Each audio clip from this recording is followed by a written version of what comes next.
G'day punters and welcome to the Foxcatcher Racing Preview Show. Big racing up in Sydney. It's obviously day one of the championships. It all heads to Randwick and our man up at Randwick is Nick Ashman. I'm obviously Julian Valance. G'day Nick, it's happening and the weather's turned. Now usually we always think, last week obviously we had Tancred Day and the Vinery Stud Stakes Day postponed to Tuesday, big turnover Tuesday day. We had the rain, but the sun gods are out. And we might get somewhat close to a good track, my friend. Yes, hello, Jules. The sun is out up here. Unfortunately, I don't get to say to you, see you next Tuesday. You know, I've been wanting to do that for a long time. But it is good news for the ATC. They deserve a good track for day one of their championships. It's a cracking card, and I'm very much looking forward to get stuck into it with you. The Doncaster Mile, ripping race as it always is. The size is just super interesting. And gee, I think Aliana, she's going to put her hand up on Saturday. She's going to tell the world that she's one of the Cups contenders for the spring. Oh, very good. Looking forward to this. Let's get to the track intel, my friend. So the track analysis for Randwick, obviously drying conditions. So what do you got for the punters out there? Yeah, we're looking at lanes 1 and 2. Now, what's tricky is it is drying out, but when you go out and have a look at the track, you sort of call it how you see it and try and predict where things are going to end up. So we might even, through our socials, provide an updated track report on Friday afternoon, so keep an eye out for that. But in terms of where we're at right now, lanes 1 and 2 are a penalty. Lanes 3 and 4 are better and winnable, but lanes 5 and beyond is the best ground. So you've got to be a little bit wary of horses in big fields drawn inside barriers that don't get their chance to get out to those better lanes.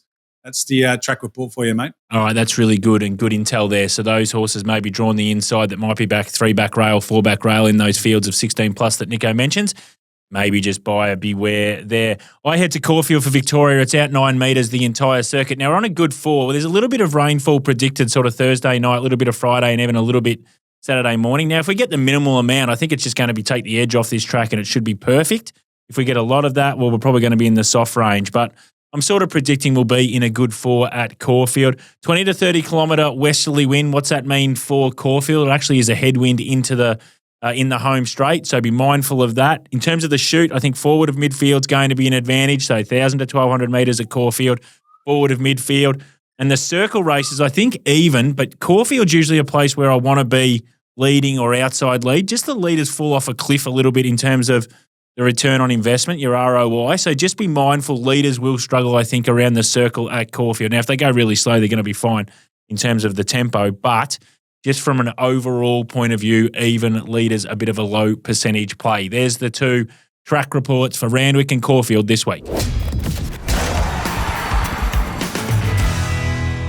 Righto, Nico, back to Fox Factors. We've been on a bit of a hiatus for the last 2 weeks just because we've had big Group 1 sets to get through. We did this 3 weeks ago and it was a resounding success. It was your information about the Sydney Metro tracks in regards to Rose Hill because we had those big meetings, obviously the Galaxy Day and last week with those meetings as well. I think we ended up having 7 Group 1s or something at Rose Hill. Well, now we're going to head to Randwick for the championships. We're going to start off with the same sort of theory. Is there a overarching pattern that you look for at Randwick that's always going to be your best friend? Well, first of all, it's a kinder track for swoopers and backmarkers than Rose Hill is. The statistics are there no matter where the rail position is. Just I want to touch on a couple of start points. First of all, 1,000-metre start point is out of a chute on the side. It's very similar to Caulfield where it's really no issue if you are drawn wide. You only have half a turn into the home straight, so never be too perturbed about wide barriers over 1,000. The 1,200-metre starts just slightly into that top bend, so it's a little bit trickier. It's not as tricky as what I'm about to get to, but it's a little bit trickier from wide gates. Probably the toughest starting point, and again, similar to Caulfield, is the 1,400-metre start point at Randwick. They go straight into that top corner after they've gone about 150 metres, and you'll find that jockeys that are drawn wide there with horses that have only got sort of minimal gate speed, they just drag them back to try and save the ground. So, and that you can often see in a 1,400-metre race at Randwick, they should be bunched like this, but instead they're like that, and that's because of the start point. The rest of the barrier positions are pretty fair. The 2,000-metre one does go into a bit of a turn as well, but they've got a lot more ground to sort of overcome those issues. Now, in terms of rail positions, traditionally rail true is an off-fence day, particularly if it's wet. We spoke about what we're going into this Saturday, day one of the championships, drying conditions. So that could just offset it a bit. When the rail's true and it's bone dry, usually maybe lanes 1 and 2 are slightly inferior, but sort of lanes 3 to 5 are pretty good. When there's a bit of give in the ground, you're looking at a bit wide on that 5 and beyond, which is sort of the information we've got at this point. Then as the rail starts to come out, it starts to change and you start to see that the leaders, non-speed runners, come into play a bit more, which is fairly typical of most tracks, bar a couple. What I will say is be wary that on day 3 of the Randwick Carnival, All-Age Stakes Day and Champagne Stakes Day, the rail probably 6 or 8 metres. Yep. A lot of people, traditionally, if that was to turn up any other time of the year, would favour front runners. But because the tracks had so much traffic, quite often, depending on the conditions on the day, the swoopers get right out to those better lanes. And we've seen some jockeys like Nashua Willis show a lot of initiative in years gone by, getting out to lanes 14, 15 and 16. And that can often be the best place to be. Yeah, we've definitely seen that, especially in the Queen Elizabeth. He knocked off Zaki there one day, I think, with one of those think about it horses or whatever they're called. They're all the same, think it over. So, yeah, absolutely, totally. That's fantastic, Nick. So that is the Fox Factors this week with Randwick. Righto, Nico, let's get into the Group 1 set. And you've got the 4 Group 1s, and they're all up in Sydney with you at Randwick. We're going to kick off with the 2-year-olds. We'll just go racebook order here. So we'll go the English sires first. And just from a market perspective, Woderton, your favourite, Rivellino next in the market. Then that horse that you mentioned probably 2 or 3 weeks ago, the different form line coming up from Melbourne, Vinrock. He's next in the market. And then you got horses like Balazane and State Visit as well, who sort of, State Visit probably brings a different form line as well. What are we looking at this race in terms of a map? How do you think it plays out? Do you trust Woderton to be able to repeat what it did in the Slipper, just missing out there? Or do we go for that different form line that you mentioned 2 or 3 weeks ago? It's a really hard race to get your head around because there's so many angles and so many cases you can make. So let's start with Woderton and Rivellino. The pluses for them is they're coming out of a fast run 1,200-metre race or reasonably fast run. So they're giving us some indication that they may handle 1,400 metres. The only thing I'll say is both of them were running negative figures versus standard time by the time they got to the halfway mark of the Golden Slipper. So even though it was a fast run race, they were still going below standard figures at the halfway mark. So they really weren't asked for anything more than a sprint home off an even tempo at most from where they were positioned. So the other query with both of them is they're 5th up in their first preparation, coming off what was without doubt their grand finals. So how many times can you take a 2-year-old to the well in its first prep? Usually not too many. And one of them I would think is going to go flat on Saturday or at least rate down, if not possibly both. Then you also factor in Woderton's got a wide gate. We just spoke about 1,400-metre start point at Randwick. It's the trickiest start point. Ryan Moore has got no option but to go back to the tail of the field from there. So how far is Vinrock going to be in front of him? If you're Mark Zara, you're certainly not going to just drog and let Woderton sort of get within 3 or 4 lengths of you coming into the home straight. You're going to be going good, even, solid tempo up on top of the speed with Balazane. So I think Zara will be smart enough to know that. He's got the run under 1,400 metres. It was a high rating size produce down there at Flemington on my stuff. One of my clients who sort of is into the breeding world, if you like, asked me to do a profile on him. I said he's up there with the better performers of that race in the last decade for mine. So I think he's probably the one you want to be on, Vinrock. I want to just draw your attention to another horse in the race, though. It's called Federalist. And this is just based on spruik and hype. He had one start. He started favourite at Newcastle and he never got out. He was there off the back of a fast trial where he ran second and wasn't asked for much of an effort. He looked good. He's out of a mare called Arcadia Queen, who you and I remember from the Sectional Stars days. She was a superstar. Yeah. He's trained by Team Hawks, who I reckon are just starting to get their business together again after a couple of quiet years in the wilderness. And their 2-year-old's going to be very good. They won the Blue Diamond already this year. Yep. And it'll be very valuable for this colt to run in the top 3. You're getting about $9 a place. I could certainly entertain that. Peanut the win and a couple of peanuts a place. Beautiful. Okay, so that's Nick's thoughts on the English sires. And for those punters that do follow us, we put in, I think about 7 or 8 weeks ago, Nico, when I was with the Hutchie show, I put in a Fox's bet. It was State Visit to win the sires. I think we got around $26, $31 with points bet. So look, Look, he's probably going to start shorter than that. Don't know if he's good enough to be able to win it off the profile he's got, but we've got a live ticket with State Visit in the Inglis size. Let's get to the TJ Smith, 1,200 metres Group 1, my friend. Favourite here, Jolly Star, off the Newmarket win where she was breathtaking. Briasa, back to a bigger track probably helps, but inside draw, don't know if that's going to be her best friend. Overpass, we know where that horse is going to be. That horse will be on speed. Magic Time's got a great turn of foot. Sunshine in Paris and also Jimmy Star. Race doesn't end there. This is a quality edition of the TJ Smith. This is the new version, I think, of sprinters that we might see over the next 18 months, 2 years. It's a changing of the guard a little bit. What do we do with this race? Yeah, I was sort of in opposition to you there. I thought it was a weaker race compared to what we're used to, but I do take your point. There's a changing of the guard. Most of these horses haven't really put their hand up at Group 1 weight for age level yet, but they get the chance to on Saturday. So obviously Magic Time won the All-Age Stakes last year, so she's done it before. But some of these others are yet to prove themselves. So Jolly Star was very good in the Newmarket. You're quite right there. She just has to bring that now to weight for age. Briasa, yes, was unlucky in the Galaxy, but now jumps up to weight for age. So it's a big change around. Creeps right up in the weights.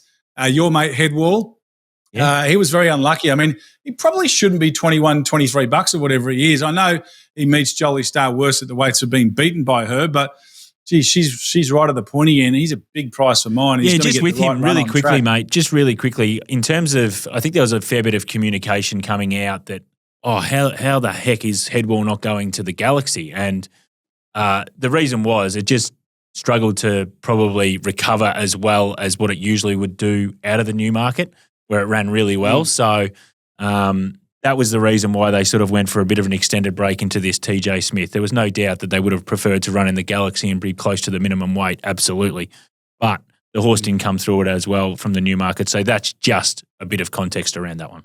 Yeah, that's good context to have as well. So don't be perturbed if you are a Headwall fan. Sunshine in Paris, I love the 4 weeks between runs. She's a good fresh horse. 3 from 5 first up, drops back from the 1,300 metres of the Canterbury Stakes. I think if she gets the right run in transit, she'll be in the finish. If you had told me if Kimochi drew a barrier, I'd be all over her. I still think she's over the odds at $26 or $31. I mean, what's she done wrong? She won the Sir Rupert Clarke 1,400 metres back into last sprint. She was very good over 1,000 metres behind Jettabel first up. She's performed very well at every run she's had at Randwick. She just needs that touch of luck, but she's got Nash in the saddle, and I think he'll be positive on her. And this race stinks so much that this is where Switzerland might finally turn it all around, but I can't possibly back him. This is the race that you can't trust a lot of these horses, especially at the pointy end. I mean, Switzerland's one of those, but even a horse like Jolly Star, we know her best is outstanding. The rating stands up, but she also has these times where she disappoints the market expectation and doesn't run to the level that we think she can. And then when you mention a horse like Kimochi, you know every time she goes to the start, she's going to put in her best efforts. And if she gets even luck, well, you know the number is probably going to be the number she does. So it is an interesting race. Yeah, I'd probably have a peanut each way on Kimochi. Just because I think she's got the figures to win. She just needs to offset what looks to be a bad map. But there's no pace in this race. Overpass gets a pretty soft lead, I would think. And that's the problem for these. You know, look at Jimmy Star, Sunshine in Paris. I'm looking at the list here. Maybe Kimochi as well. Headwall, we just spoke about him. These horses all go back from a wide gate, and are they going to get beaten just due to the map? So it's a tricky race. It's a hard one to play in for mine. And I just wonder if this is a race where Switzerland or a traffic warden bounces back to form and runs to a figure that we know they've got in them, but we just haven't seen it for a while. Yeah, fascinating race that will unfold the TJ Smith Stakes this week at Randwick. Let's get to the 1,600-metre Doncaster Mile. It is always known as Doncaster Day, probably overshadowed now, just called Championships Day 1. But this is, I think, the Sydney version of sort of the Melbourne Cup for me when I was growing up. This was the race that I think many people wanted to win. This was the race that I was most excited about for Sydney. Maybe it's been superseded by the Queen Elizabeth that we'll see next week. But I still love the 1,600-metre handicap race, Doncaster, what makes Australian racing so unique and special. And it doesn't disappoint this year. I mean, linebacker, 3-year-old, equal favourite. Gringotts is there. Tom Kitten's there. Swift Falcon, if it gets into the race, I think is right in the race in terms of a market perspective. Another Will single figures. Firestorm's in there as well. Royal Patronage. I mean, there's 6 or 7 horses that are probably going to be not much between them, half a point between them in terms of the market. Map's really important here, and I know you're doing a special later on for the punters that deep dives into this Doncaster, but let's just give us a flavour of that, Nico, and what you think how this race unfolds, and do you want to be with anything? Well, I think, look, first of all, it's not, despite it being a Randwick mile and a handicap, it's not necessarily going to be run really fast. Yeah. Now, I'm hearing that Just Folk probably won't run if the track's firm on Saturday or, soft 5 or better. And I think it's probably going to get to around that soft 5 range. He'll just have the edge off it. If he doesn't run, that takes a bit of pace out of the race. I think Linebacker with 49 kilos has to go forward. But you might find that those horses that get right back in the run just can't get into it mathematically. So you're looking for horses that I think can settle a little bit further forward from better draws than maybe what they've had recently. I thought Firestorm sets up pretty well here.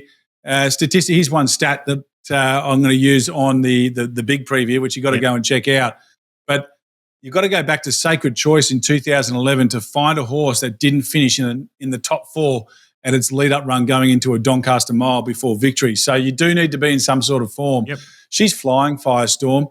Do you know, Jules, she averaged bang on 12 seconds per 200 metre split through the first 900 metres of that Coolmore Classic. And then she ran a last 200 in 10.9. Yeah. She ran the best last 1,000 metres and the best last 1,200 metres of the day. When they're doing that, and particularly when they're mares, it means they're right in the bloody zone, mate. Yep. And she is right in the zone. She missed out. She might have been beaten by an absolute superstar in Lady Shenandoah. She beat Lady of Camelot, who's airborne this preparation. And I just thought that this was a huge performance from her, and I expect her to be really hard to beat. I don't think she has to be as far back as she has been in the last 2 starts. I think she can probably be sort of 3 or 4 pairs back, just getting a nice smother in midfield, and she'll probably try to grab the back of a horse like Another Will and tow into the race nicely. I think she's a good each-way bet in this. Beautiful. Good little preview, but as I said, make sure you check out Nick's extended preview of the Doncaster Mile on the socials and everywhere else it might be. Let's get to the 4th of the Group 1s here. It is the Australian Derby for the 3-year-olds, Nico. And look, dominated by, in terms of a market perspective, dominated by a 3-year-old filly in Aliana. And then obviously then you've got the New Zealand horse as well, Willie Do It. So they sort of separate themselves from the rest of the market. Is that how you're seeing this race? Are you seeing this race as one of these two at the top pointing into the market is going to be the winner, or do you think there's some depth elsewhere? I think there's only one winner, and that's Aliana, to be fair, Jules. I think Saturday's the day that we look at her and go, wow, this is a Caulfield Cup horse. And she's been outstanding. You've got to remember, she went all the way through to 1,000 guineas in her first preparation. Should have won that race as well. She's running times of a proper horse in her first prep, which is something that I always pay good attention to. It's just a natural runner. And then she's resumed in the Hobartville Stakes against the likes of Broadsiding, Swift Falcon, who are top 3-year-olds of the current crop. Waller's been so smart, as he always is. He said he knows that Treasure of the Moment's a top-line filly. He knows that she's probably better than the boys, and I probably agree with that sentiment. Yep. And so he's allowed Aliana to prove herself against the boys. Here she is now, after she should have won the Rosehill Guineas. Now she goes to the Derby. There's no Broadsiding coming with her. There's no Swift Falcon. She's there. She's got Plymouth and Gold Rush Guru coming out of the Rosehill Guineas. She beat them comfortably. She should have won the race. I mean, yeah, I guess the Kiwi is probably the only horse that can knock her off, and I've got to give it some respect. But I think she could be a potential superstar in the making. I think she wins the Derby on Saturday. I think you'll be looking at either your favourite or your second favourite for the Caulfield Cup by 5 o'clock Saturday afternoon. Okay, so there's a big, big endorsement for the 3-year-old filly Aliana, not just probably for Saturday, but also for extending into the spring. And we spoke about this a lot when we saw her in the 1,000 Guineas where she was unlucky, was that we were always just wanting to find her to a big track. Well, Randwick gives her that opportunity, a big track, and she's ran outstanding at Rosehill, no doubting that. But I think she's a big track horse, and I think we might see that on Saturday. That's the Group 1 set from Randwick this week. All right, keep trucking along here, Nico. It's your New South Wales set, mate. So you got 3 selections, I think, so just roll through them. Okay, race 4, Swift Falcon. He's second emergency for the Doncaster. If he gets a run there, he can definitely win the race. But if he doesn't, I think he's a good thing in the Carbine Club Stakes. I love the setup. 4th up, back to a mile at Randwick. He'll get back. He'll run home down the outside. Evaporate's the only horse on ratings that can match it with him, and he's got a much better setup than Evaporate, and I think he's a better horse than Evaporate as well. So I think around that even money, $1.95. I don't normally like tipping tomato sauce odds, but geez, I think he just wins on Saturday afternoon. Firestorm, I just mentioned her in the Doncaster Mile. I think she's a great each-way play there. I don't think she'll miss top 3. And I just waxed lyrical about Aliana. I think she'll be close to your Caulfield Cup favourite by the end of the carnival, so I expect her to win the Derby. Beautiful. So that's Nic's New South Wales set for Randwick. My set for Caulfield, we're going to start by kicking off in the first race. Don't do this too often with these 2-year-olds, but I was just really impressed with the horse that on debut went to Pakenham and absolutely annihilated him, really lit up the clock as well. It's called Scenic Point. Look, you got to take $1.80, $1.85, but I think it is your clear winner. This horse has got plenty of potential. I could clearly have seen this filly actually going to, say, a race like the Percy Sykes and probably being really competitive. They've decided to run in this race on Saturday and maybe just keep the powder dry, but I think this is another horse that can go on with it in the spring. The times were great. Love the last 400, 200, but then also when you just watch the horse, you can see it lengthen its stride, get its neck flattened out, and it actually looks like a really nice racehorse with still plenty further improvement to come and a lot more education. So I like Scenic Point in the first. In race 2, Heart of Glass was outstanding first up. Look, you just sort of really couldn't come from the back and do what it did. It was a huge performance. Does that flatten it? Possibly, but I still think it's the best horse in the race, and it's had some numbers in previous preps that I can follow with confidence. Heart of Glass in race 2 I want to be with. Race 5, I'm going a little bit wide here. A horse that's just sort of won off the beaten track, won a maiden. It's actually one of the Snowdens who was going okay up in New South Wales, running in 2,000-metre races, came down here, and I've just got a massive number for it when it won its maiden in the 2,000-metre race, gets to 2,400 metres. I reckon the favourite's probably a little bit vulnerable at that tight price. I want to be with race 5, number 11, Dolce Dior each way, around that $16, $4 the place.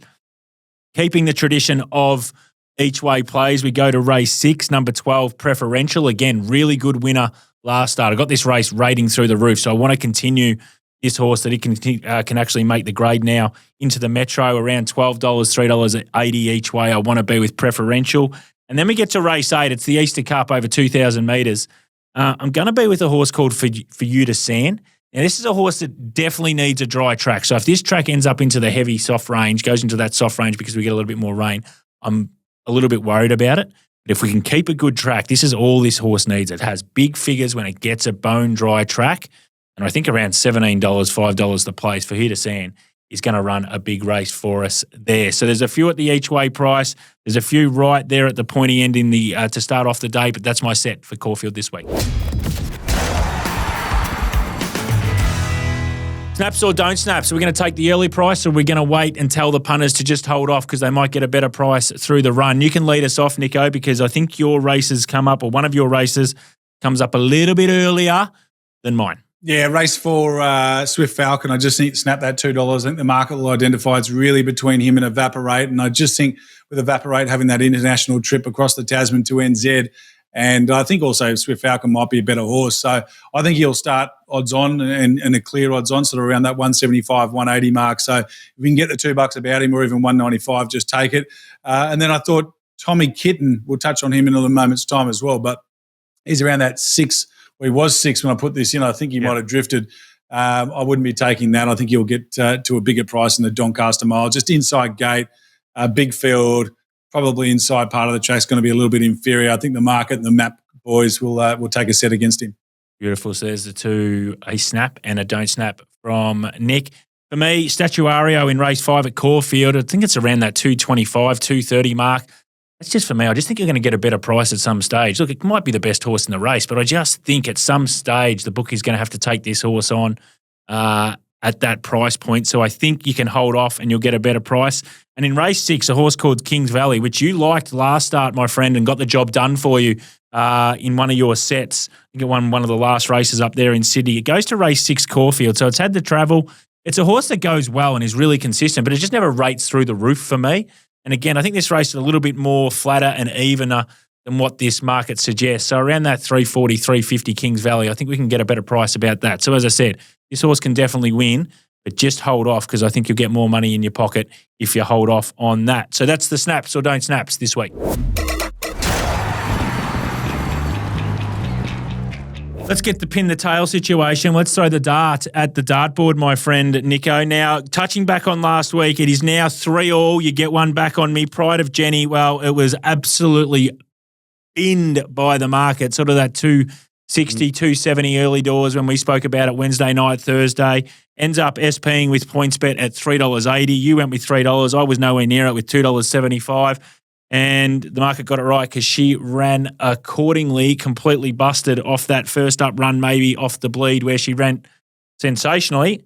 She couldn't back it up 2 weeks later.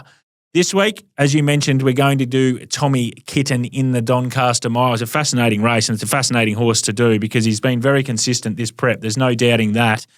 I'll lead us off. I ended up going with $8.50 and I probably should have even earned a little bit more on the side of having a bit of a crack at it and probably pushing towards $9.50. So I'm $8.50 Tom Kitten. I just think there's just so much depth in this race that I just think they're going to have to push into a couple of other horses, maybe some of those 3-year-olds as well that they want to be with. So I'm $8.50 Tommy Kitten. And you, my friend? I went with $7.50. Now, I'm a bit concerned about the barrier and where he ends up. But what I want to make the point is that I think Ben Millam's got a really good handle of this horse. Yep.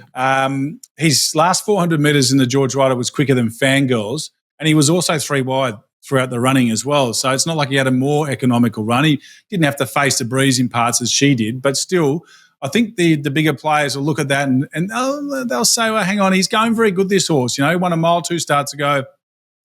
And I just think if you look at the last 3 runnings of the Doncaster Mile, 3 of the last 4 runnings have been won by horses jumping from barriers 2 to 4. Celestial Legend, I think Mr. Brightside in one of his years, both came from off the pace. So you can sort of come from off the pace and weave through the inside and burst out late.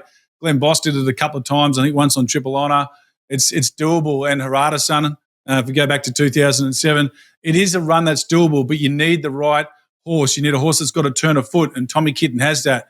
I reckon if that track dries up and the inside part of the track's not as bad as it is currently, I think the price will hold up around that $7.58 mark. Yeah, it's a good point. Now, I think the other point that you raised earlier in that piece there was he's got proper weight for age form. So he wins the All-Star Mile and then he obviously then backs up with a really good race in the George Rider. So that's proper weight for age form. And then when you translate that to the Doncaster, usually you're carrying 57.5 or 58. Well, this horse has got 55.5 kilos. So he could be considered actually really well weighted by those bigger players that move the market. So it is going to be an absolute belter of a race from not only the perspective of watching it when those barriers open, but I just love watching what the market's going to do with a lot of these horses that are going really well.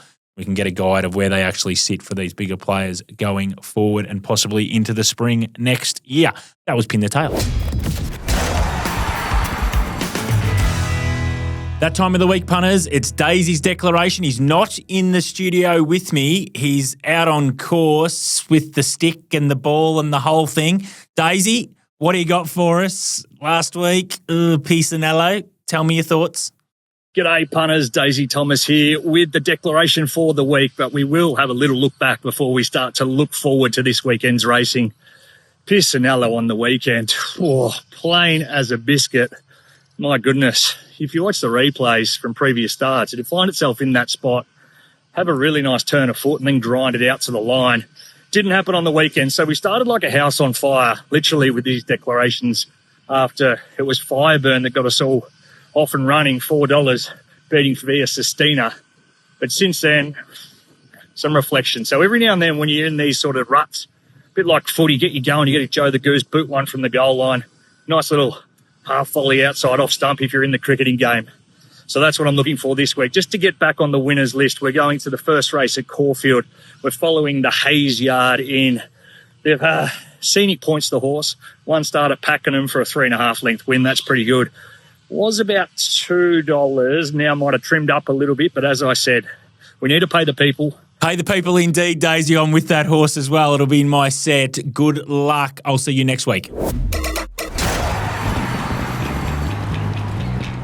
All right, mate, we're nearly done. Let's get to the plays of the day. I'll kick us off because I'm race 2. It is number 9, Heart of Glass. Outstanding effort first up, came from the back, but now we've got a nice cue to draw. I think we can settle in the first 5 or 6. I think that'll be the place to be.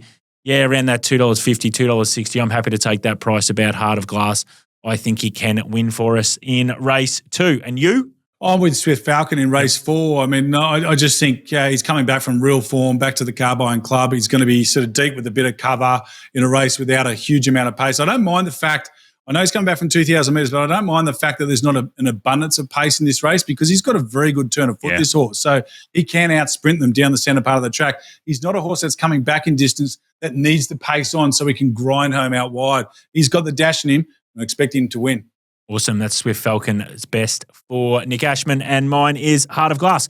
That's the show. We're done, my friend. You've done a great job. Righto, mate. Enjoy the beautiful weather up in Sydney. Enjoy Championships Day 1, and then I'll talk to you Monday. I missed you last Monday because obviously the races were postponed to the Tuesday, but we'll talk about Championship Day 1 on Monday, and then we'll launch for next Thursday into Championship Day 2, the return of Via Sistina, and can she go and return to the Cox Plate Island?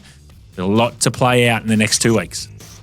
Certainly is, my friend. And don't forget to watch my Donny preview, mate. I've got some good stats in there. You're going to love it. I like it. I'll be watching. I'll see you next Monday. Yeah, doesn't have the same ring to it, does it? That was really quality. See you, pal. You win some, you lose more. For free and confidential support, call the number on the screen or visit the website.